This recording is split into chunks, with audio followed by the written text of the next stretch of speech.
ধরো এই বোর্ডটা দিয়ে দিলে একবারে করে নিয়ে নিতে পারবে। ধরো না, দিচ্ছি তো।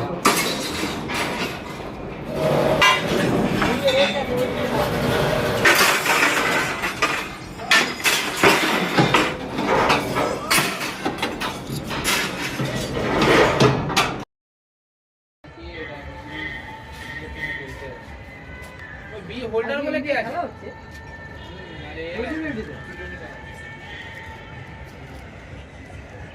সুমন গিলটা সারা ভালো খেলছে, সুমন গিলটা ভালো খেলছে এখন,